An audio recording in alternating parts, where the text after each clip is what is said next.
husband at one of your sessions at the library, at the main library, when it was the main library and not the Midtown Library. And that was probably 20 some odd years ago. But that's how it was Gordon McCann and Judy Dominy. And, oh, wow, good. She was Judy I Dominy. have a mission in life. See, I'm just going to sit here and Cupid. Call me Cupid. Well, I'm really pleased, and I'll let Gordon introduce his fiddlers, and we'll get going. I did want to mention Panera's has been kind enough to provide our refreshments today. All righty, well, we'll get started here. I always like to start this by asking how many of you are experts on old-time music? See, that leaves us with a lot of latitude then. How many had relatives, though, that played the fiddle at one time? Yeah, there's always quite a few that did, yeah. Because you'll read in that little program note when you have a chance, next to the human voice, the fiddle is the folk instrument of Western civilization. I mean, even down in South America and in all of Europe and the British Isles, and then came across here, you know. And what we're going to do today, well, first I'll introduce. This is Ashley Hull, who is Sweet 16, and is from Oldfield, Missouri. And her mentor was a fiddler named Bob Holt, who was the only one we've had in this part of the country down here. Lyman Enlow was Eldon, but that won a National Heritage Award. I was awarded, he didn't win it, he was awarded a National Heritage Award, which is the highest award that the government gives to folk artists. They only give about 10 a year. And this is, you know him by Dan O'Day if you listen to the radio, but Clyde, like the river Clyde of Williams, yeah, Clyde Williams. He's originally from West Plains, comes from a family of musicians. And I'm Gordon McCann, and I'm from Springfield. And I started my music with a man named Art Galbraith, and another man named Lonnie Robertson, and another man named Art Campbell, who are all gone now, and were a generation ahead of me, but we're all excellent old-time fiddlers, and anything I learned on the guitar, really, I learned from them. So what we're going to do is play some tunes and loosely give kind of a chronological order to the type of tune that it is. We'll lose that pretty quick, though. But we'll start off that way. Your earliest tunes to come across here, and remember now, a lot of the tunes we're going to play today are easily 300 and 400 years old. And the thing that's further amazing about this is a lot of these tunes, as the old timers said, came across the pond back when the colonies were settled and all that, and have gone orally to very few. She doesn't read music. I don't. Clyde doesn't either. A lot of your younger ones nowadays do, because at school they teach them to read music so much more. But came orally across the pond into the colonies, and even by the 1600s we see that there were black and Indian fiddlers playing for frolics. And the reason we know about it is because the Puritans were preaching against it, and they left their printed things around about how horrible, how the devil was there, you know. And then down, of course, into for our part of the country, came down through southern Pennsylvania and Virginia and the Carolinas and to Kentucky and Tennessee. And of course, for this part of the country, Tennessee was really our big the immigration. That's our big immigration came from Tennessee in the early days. And these tunes came with them. And of course, the fiddle, there's a lot of reasons for the fiddle to be the second only to the human voice. And one thing is it has so many things you can do with it, so many moods you can express with it. And his size. You never saw a picture of a pioneer with a piano slung across his saddle horn, but you sure saw him with the fiddles, you know.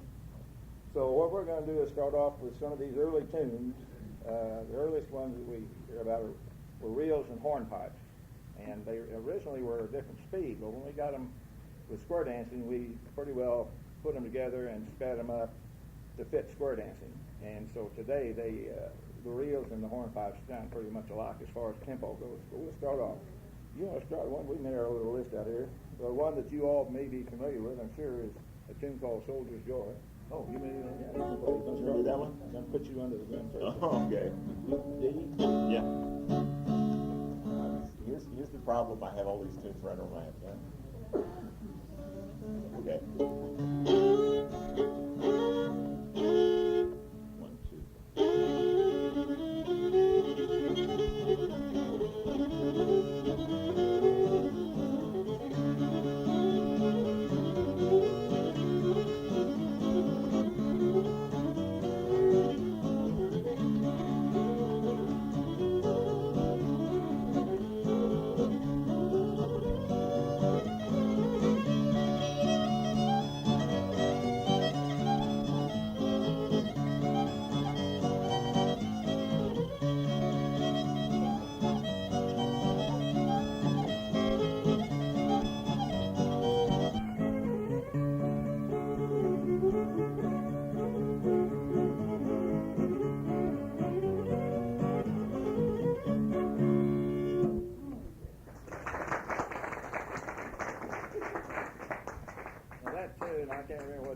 actually comes from an older British Isles tune. So many of these tunes, we've given them names here, and they have umpteen names when you go to different parts of the country, and it's the same melody. But that one is like one of the things they say now, it was payday for the soldiers. I don't know how true that is, but it may be, I don't know. There's an old-time fiddle player, banjo player that I play with, and he always calls it payday in the Army. Yeah, well, that means that. Now, I actually will play in the reel, and here again, the reel at one time was faster than the hornpipe, I think, from what they tell me. But we're going to play one that in this country is called leather breeches. And leather breeches, one of the things I've heard, the reason was that when they used to dry their vegetables, they'd take and split the beans halfway up and run a cord through them and hang them up. When they dried like that, and they called them leather breeches. Now, why they gave this tune that name, I don't know. But you go to England now, or British Isles now, you go into any pub or anything, you ask for Lord MacDonald's reel, and this is exactly the tune you'll hear. With an English accent, probably.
Okay. Can I lead him? No. Tell about your background a little bit here on this. I'll be 60 my next birthday, and I come from a family of musicians. I have a son who's the principal tuba for the Naval Academy Band, so he blows air through 18 feet of copper and brass for a living. He's the chief petty officer. But the Williams brothers were a group that played what at the time I guess you'd call hillbilly music on KWPM in West Plains. My oldest brother Joe, who was a mandolin player, my brother John, who could sing like Eddie Arnold, because Eddie was the crooner. Now please understand that John was all of 15 at the time. Joe was the old boy. He was 20. My brother Paul was about 17, and my youngest brother, who was 10 years older than I am, Roger, is a fiddle player that has played Art. I keep calling you Art. Okay. Art Galbraith was one of his heroes because of the nature of how he played, and one of these days I will call Gordon by his real name. But Gordon knows Roger fairly well, and Roger is the fiddle player in our family, and I'm the imitator. Roger taught me how to play when I was about 10, and then he ran off and left me. Roger plays with a bluegrass group called the Bressler Brothers, and they tour all over Kentucky, Tennessee, Missouri, that sort of thing. But he taught me to play about 7 or 8 tunes, and then ran off and left me. And most of my experience in playing came from the time that I was about 10, and Roger taught me those tunes. And since then, about 20 years ago, I broke my hand. and I picked the fiddle back up to keep my hands from going like this, because the doctor said if I didn't, I might, and to this day it hurts. But there's a little story that goes between the Williams brothers and a fellow from West Plains who came here. My brothers went to KLCN in Blytheville, which is down on the Mississippi River, across the river from Memphis. And the fellow that came up from KWPM was a guy named Wagner, Porter or something like that. And every time I see Porter, he always asks me how my brothers are. And, so that's pretty much my background. I remember when I was about 3 or 4, maybe 5, we would go to these parties all over because they were in pretty high demand to play. And my brothers would tease me riding around in a 39 Plymouth. This was probably about 1950. And the moon would move. That's what I remember about it. Sitting underneath the neck of a bass fiddle that somehow was in that 39 Plymouth. But those were good days. Well, let's play.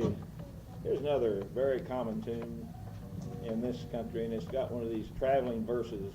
You'll hear different verses all over. It's called Uncle Joe. Will your horse carry double Uncle Joe and that type of thing? But the real name of it is Miss McLeod's Reel. This is another one. If you went to the British Isles and played this, it's being listed in McLeod Reel. What do you play in G? I play in D. D, okay. I've been influenced too much by Grandpa Jones's better.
Another old tune that's from that same area. We'll jump up into the 1800s here. We're still in we're literally still in the 1700s with the tunes we're playing right now. We'll play one here called Billy in the Lowground, which is kind of a mournful, you can see kind of a mournful old tune, but it also has French Canadians play it by a different title, and in the British and Ireland especially, they have different titles for it. I think Rays of Auchentire or something like that. It's called. Sing to them.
In the early 1800s, music began to change in this country. It's probably starting to change before then, but it became a mixture, I'm sure, of black influence and mixing with the British Isles type music. And you had a development of a music that they used for the minstrel shows, which traveling stage shows started to evolve and move around the country in the in the east. And so there were a number of minstrel tunes, and let's see, you're gonna play this one. And this one I have, to show you how these tunes are, I can't read music, but a friend of mine can, and he's plays it. I have a piece of sheet music from 1837. That is exactly, well, not exactly, you have a different style, but pretty close to what you play too. Mm-hmm. And it's the same tune, exactly. And you know it as, probably from gym classes, you may have heard, it was Buffalo Gals. Now, a lot of the young ones, they don't know what that is, but I look at some of the older faces out there, and I think maybe they'll know. You and G with that or what? This is still around. I don't know how old her fiddle is, but this one's only about 17 or 18 years old, so it's not real young. This is a tune I learned while touring in the Far East. It's called Tuning. Chinese. Old Chinese tune. What is it we're playing? Buffalo Gal.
Recognize that. These tunes of these titles are always interesting. That was supposedly written by a man named Dan Emmett, and most of your early minstrel performers were white guys, and they wrote most of the music. It wasn't until the latter part of the 1800s that there was a black composer composed one, which we'll play later on. But they would got to where they would, if they were in Cincinnati, or Cincinnati gals, if they were in New York, it's New York gals, and for some reason, when they got to Buffalo, the name stuck. And that's one story. Then another story is that the Erie Canal workers, in the evenings when they were off work, would go in and visit with the Buffalo gals. So I don't know, who knows? Nobody's living now who was living then, so who knows what the stuff really was. Let's see here, where are we here? Now another dance that came in about this early part of the 1800s or 19th century. There was a dance that was developed in Scotland, and the Scottish got kind of tired of it. Now I'm talking back now into the 1700s, and it went over to Europe, and the Germans really liked it, but they gave it the German name, Schottisch. And when it came back to England and over to this country, we kept that German name. Now, have anybody ever seen the Schottisch or danced the Schottisch? It's really a pretty dance, yeah. It's a 1, 2, 3 hop. Now you go up into Minnesota and Wisconsin and Michigan and up around in those Scandinavian and German communities. And they used to dance it here at the old singing hall. It used to be across from Assembly of God headquarters, was the old German singing house, they called it. And it's a 1, 2, 3 hop, and really a pretty dance, but we've lost it here. But a lot of fiddlers still play it. You remember it, Darren? I think we can go. What is that in D? D and D. I think, okay, I'll find it.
that's tunes from Home Schottische.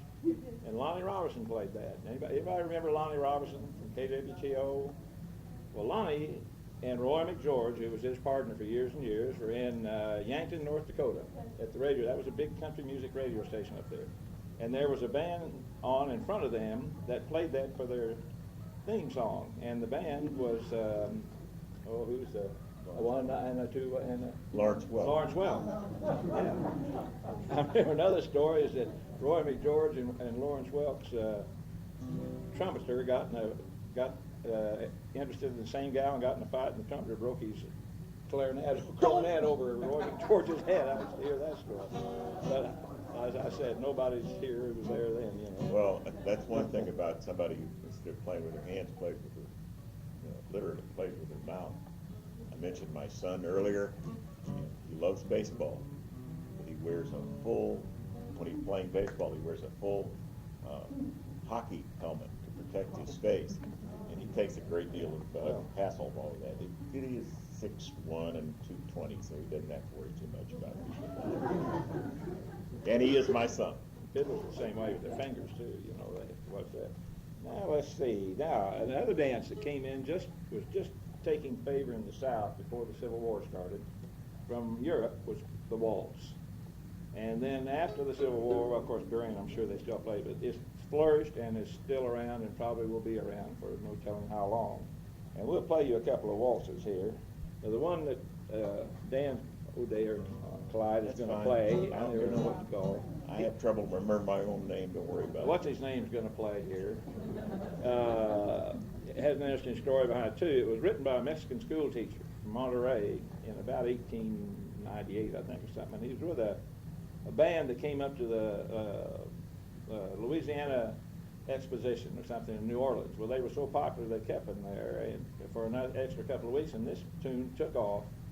And I don't have any reservation in saying that this is the most played waltz in Western civilization, more than the Strauss and all the other waltzes, because it's played by the folk. It's not just played by a symphony orchestra.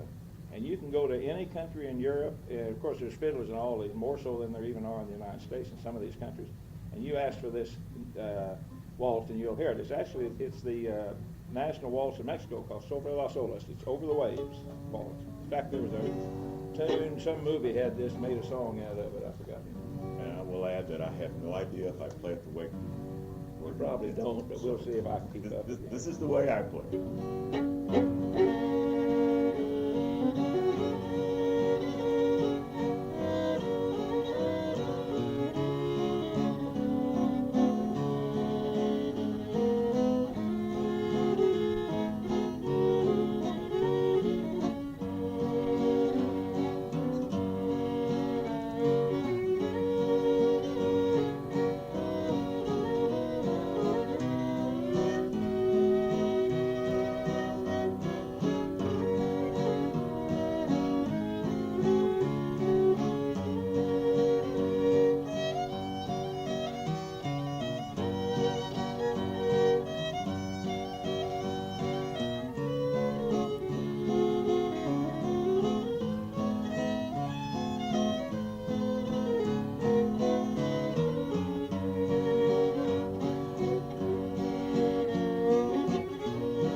Loveliest Night of the Year, I think, was the song. It was for a movie back in the 50s, I guess. It just Were you born in the 50s? Yeah. I was early. born in 1946. You don't even know when the 50s were, do you? What do you want to play for a waltz? Canary? You said. There's another. This is a little more modern waltz. This is a popular waltz in the South and in the Midwest.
Now, in the late 1800s, kind of a forerunner of ragtime, the music halls, and it's hard to say which was a music hall tune and which was a ragtime tune. I just go by the name. If it says rag, it's a ragtime. But this is one you'll recognize from that era. Is what you play it in? Bill Bailey's what we're going to play. Won't you come home, Bill Bailey? Oh, goodness. We didn't have a lot of rehearsal on this, and so I'm trying to remember how I played this. So don't mind me. Probably G. Yeah. I guess.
Tell a story about how or why that tune is.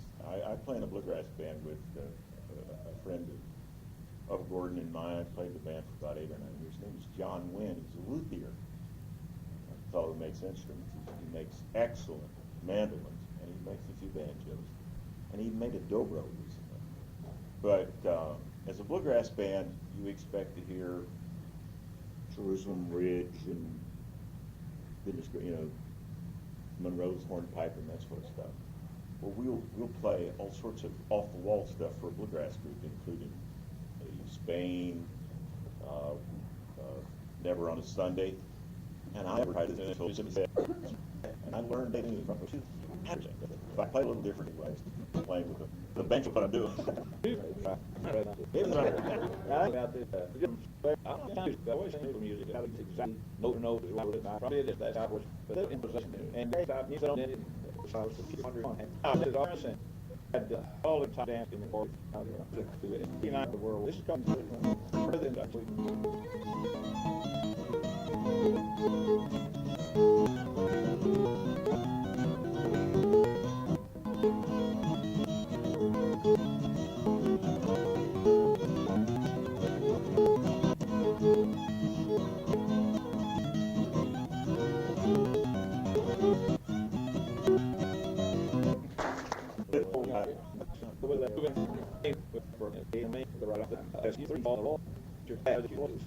That wall.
We're okay on time. We exchange tunes too, especially with Canada. A lot of Canadian tunes float down into here and vice versa. And there's one tune, a fellow from British Columbia was here. His sister lived out by Craft here, and I met him. Was a good Canadian fiddler.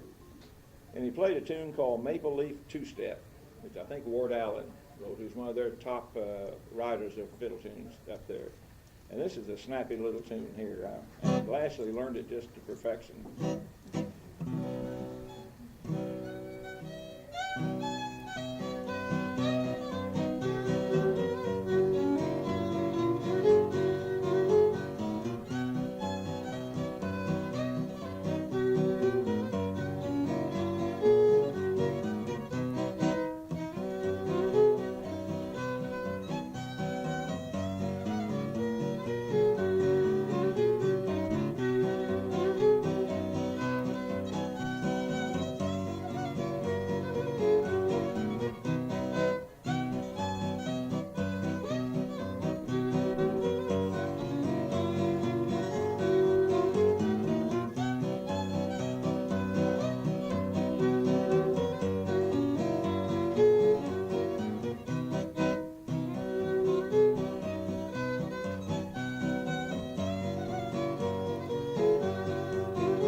There's another, the old timers, which I'm an old timer now, so I have to go back. I'm talking about before me and everything, way back.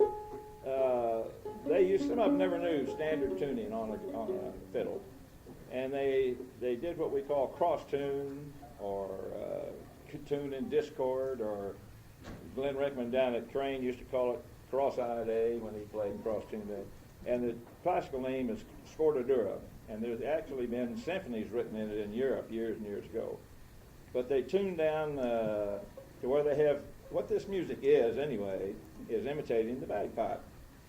Because the bagpipe was the central, the main instrument, along with the flute and the harp mainly, but the bagpipe really, until Prince Charles got kicked out of England by the Jacobites. I think the Jacobites kicked him out. And he exiled over to France, and they outlawed the bagpipe. In fact, they even executed a couple of people, or they did put a lot of them in jail for playing the bagpipe. Well, the instrument that had been kind of coming into the scene right behind it was the fiddle, and the fiddle imitated the bagpipe. So this tuning, you'll hear drones in it. And also another thing about it is when you're playing for long square dances, you're only playing the melody on what, about 2 strings, aren't you? I guess, isn't it about 2 strings? I don't know, probably about. Sometimes you only have 2 strings to play them because they're duplicates of one another. That's what I mean, yeah. And it also gives it more volume. Before they had amplification. So Lonnie Robertson didn't learn standard tuning until he was like 18 or so, when he moved away and went up to St. Joe to work in the packing meat packing plants there. What do you want? Is that just cross there? Do you want to play Polly? Sweet. I haven't played this with him in a long time. I hope I don't mess your name. Plunk your strings so they can hear how they are. That's an A. They'll also sometimes cross tune in D and other keys, but okay.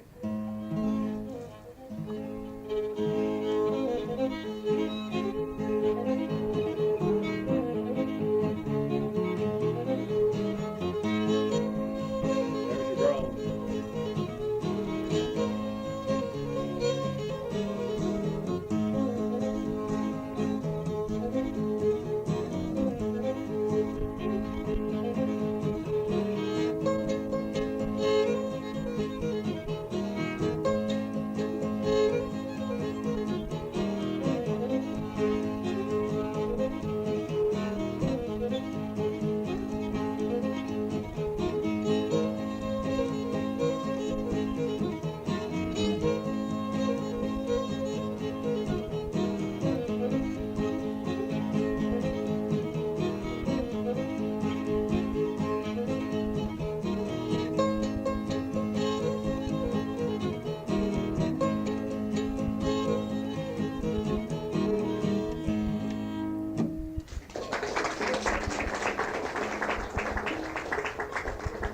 Really gets my foot tapping when they're playing those. It really gets to, but that drone in there is definitely the imitation of the back.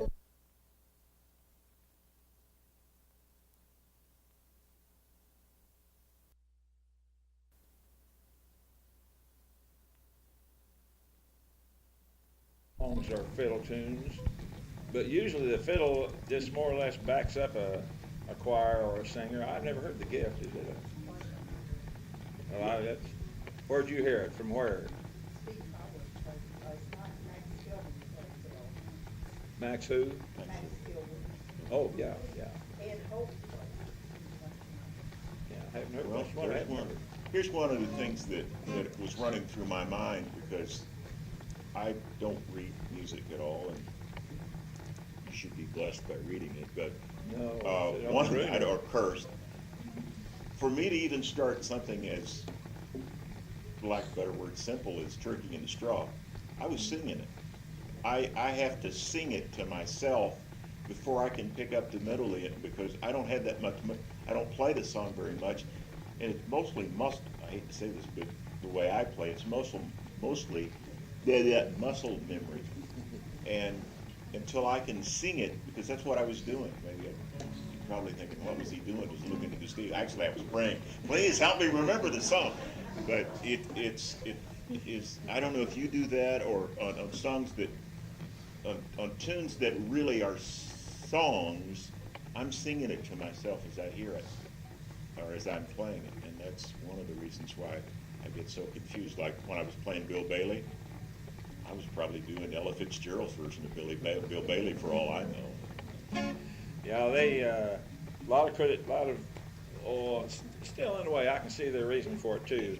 Old Jude Herndon down at Nixa was a good friend of mine. He said, readers, they call them, readers don't make good dance fiddlers, because you're regimented to the printed page. You're not as loose as you are when you just play it out of your head.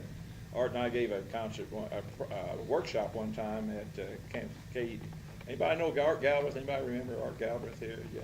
He was smooth fiddler.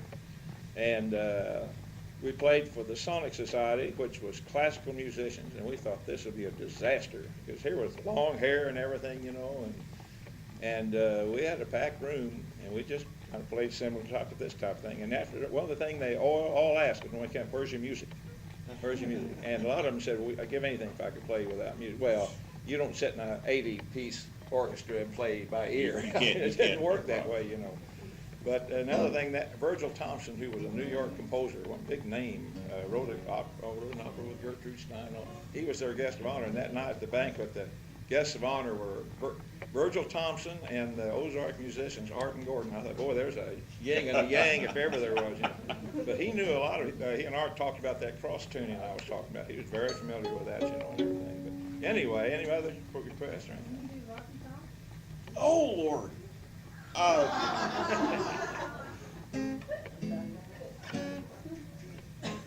can do it, but I just, think I've seconded it a few times. Amazing Grace? No, you want to do Amazing Grace?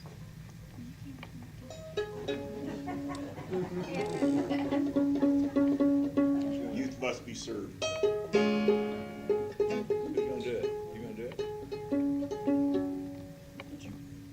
Go ahead, I'd love to hear you play it. If you play it, I'd love to hear you play it. Wow, all right. You take I don't one. know if you can both play it or not here. I'm between you. Okay. I can hear. Go ahead. No, play along with her. You Can you start. twin? Can you twin her? I will try. Now, when we talk about twin fiddling and this, it's not two people getting up and playing the melody. It's one playing the melody and one playing harmony on the other fiddle. Fiddle, violin, same instrument. The only difference is the person playing it. Although usually concert violins have more of an arch. They leave a higher arch on their bridge there so they can hit single notes, whereas yours is pretty flat, isn't it? Yeah. Because they double note a lot and drone a lot, and you couldn't do that with a real curved arch. But really, basically, they're exactly the same instrument. Most Louis and G. most luthiers will will take a pencil literally and lay it on the fingerboard and roll it on with the bridge in place, and just simply roll it across so that the bridge, and this is a fiddle, the bridge is the same as the fingerboard. My brother Roger used to take when he put a new bridge on, he would take a wood file and flatten it out. It was the flattest bridge I ever saw, and that's why I learned how to play. This is real high arch for me. I'm sorry, go ahead. What we're going to do, Amazing Grace. You're going to play melody, and he's going to. Well, I may play second. I may just listen to her play, so we'll see what happens. Okay. Huh? Do you play melody? Play harmony? I'm sure she's a better violin fiddle player I am. Look, we won't argue. Why don't we switch? All right. I'll start. What are you playing in G? Now remember, I'm in between here, and I don't know what.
Tell you, we might as well probably end this up. Anybody have anything else they want to hear? Or? Yep. We ever heard of a Shebang Shmore with the Scottish? No. The Celtic stuff has started up again here in town. Used to be there was quite a group of them. And then the guy left that was kind of in charge of it, but I see now that there's for Celtic music, I don't know where you check, I guess the library maybe. Because I think they have, who's doing Celtic now? On, well, I think the Gallagher's play. Gallagher Brothers? The Gallagher Yeah, Brothers these play are- real close to it as far as I'm concerned. I'm not, Yeah. and then of course on, even though I'm with 4 other radio stations, at 9 o'clock on Saturday night, there is if you're familiar with it, 9 o'clock on Saturday night, there's a Celtic hour or 2. 1 hour. Gold, you mean Lee Warman? All I know is that I'm out of my gig Yeah, about the Gold 9, Ring 9:15. plays Celtic music. And they play Celtic Yes. music. And when you're hearing, on the way back, I just got through playing bluegrass for 2.5 hours, and I'm on my way home, and to reemphasize what Gordon just said, is I will hear tunes that I've heard all my life played as this title, and on that, it's played, for example, Help Me Again, the tune that we just played that I call Uncle Joe, you call it Mrs. McLaren's. No, Miss McLeod's Reel. Mrs. McLeod. Yeah. Yes, ma'am. I'd like to find out, I don't know if I missed it or what, about how long have rations been. Yeah, actually, you can have a chance to show out here and talk about yourself here. I've been playing for 10 years. Did you play with the Scottish group too? No. Well, I saw you was before, but, You started out in Seymour, didn't you? Yeah, I played with Charlotte Blackwell in a band from Seymour. She's wonderful. She's so good to you folks Quit there. telling her that, I mean, she's gonna, Hey, could I ask how old you are? 16. she'd be 17 now in December, so. That's amazing. I'm Oh, 4 times older than she is. She's 4 times the fiddle player I am. Would you give her a hand, please? well, I'll give you a hand because you got through this.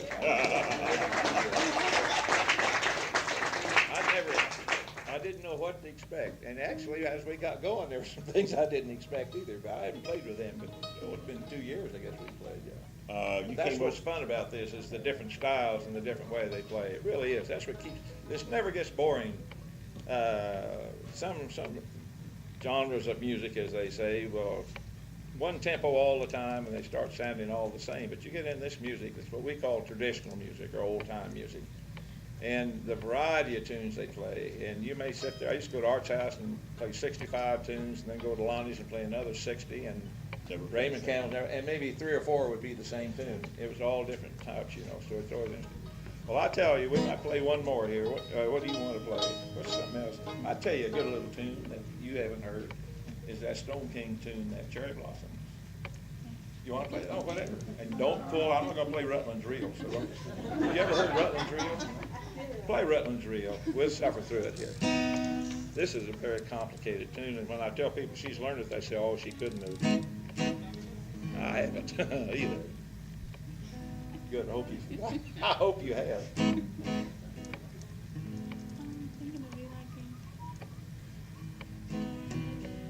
Well, maybe we'll go something else then.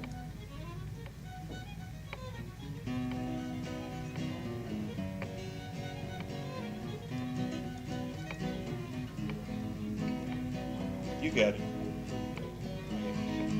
All right.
till probably about 8 o'clock tonight and play.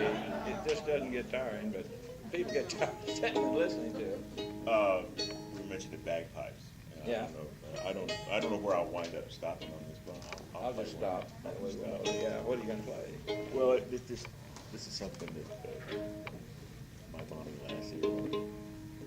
Yeah, G, is it? I would play it now, A? All right, or whatever the heck it's. I'll play called. quietly that way. This is just an example of a drone.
Played half of it because the other half she could play. I can't. No, Play that game. I think Play it should. that. I think this fiddle my brother Roger gave to me about 50 years ago. It's an old fiddle made about 1900 in Japan, and I dropped it, split it to pieces about 10 years ago, and John Wynn fixed it. When you do that and when you crank them up high, you can tell what it does to the instrument. It makes it ring. It really does. I guess that's why all those old fiddle players did. Well, I guess we ought to end this here.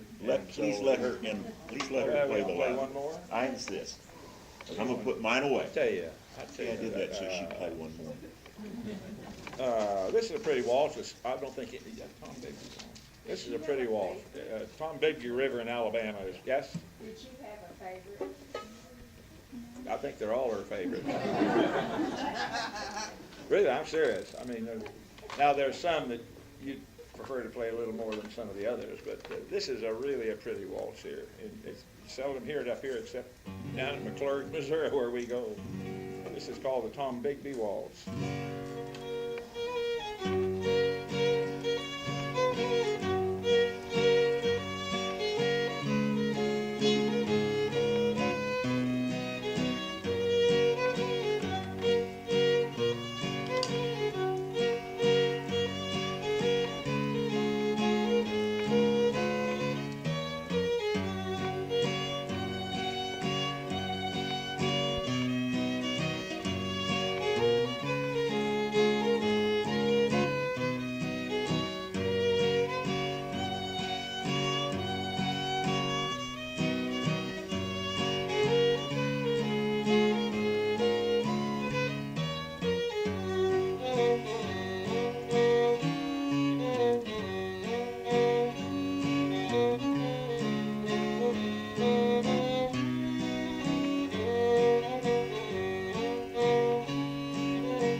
let's see here.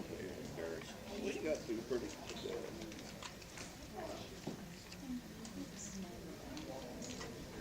Well, good, I thank you, glad you came. This is very fragile, because of, well, one thing, split engine is about gone, and that was what a lot of this was for, but also, young people, the media has really set in their mind, they pretty well influences what they're to like and not to like, and this is just a strange world. Although there's a lot of young fiddlers coming on, but if they get off in the contest with me, the trouble is it pretty well drops the tradition because they only got to know about 10 or 12 things. And it's a Texas contest style, isn't it? But, you know, we can't blame them, and they're good. But this is all very fragile, so when you get here and you have it, just traditional, old-timey, we call it, you know. This is close now. There could be people 150 years ago who said this. Now the sound of the instruments might be a little better, and the quality of the thing might be a little better than you had in the old days. Because basically the old timers would out there square dance fiddle. But you got to remember, these people did this in their home every night after they worked out in the fields, either this or sang or told stories, you know. And so I'm down in my generation. I'm down to about 3 guys that are still and they're healthy. There's been about 5 dying last year. But for all that was that remember this before the Second World War. Because then television and all that came in, and in migration people too. So anytime you can get to hear some of this, right? If you like it, listen to it. And the public venues, they had a good one down at Mansfield for a while on Thursday nights, and they're trying to get it going again on the square in Mansfield. But there's so many of them are gone now. It's just and there's lots of music parties, but you just have to know call somebody. I mean, they welcome you, but you have to know where to go. And they're not all fiddling, they're a mixture of singing. But it's the tradition here, as it was. So I'm glad you enjoyed it. Whoa! Scratch this thing. You who? Oh, yeah. I'll make you a copy of this. Is this different from what you thought it'd be? Everywhere now, you know. At least yeah. I noticed at this contest down in Rice, there were about 3 or Kansas City, something. Well, I'll make you a copy of this tape. I got a piece of paper here, write your address on it. Write your address and I'll send it to you. You said you aren't taking that world music class,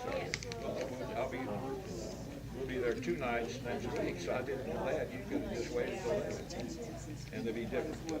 Hopefully. And do you play One just came, so it's going to be pretty much the same what you saw here, but different. But she'll be. do you play classical music? So I got you that. Yes, I hope you enjoyed it. Rest a little bit. Well, I'll just make you one copy.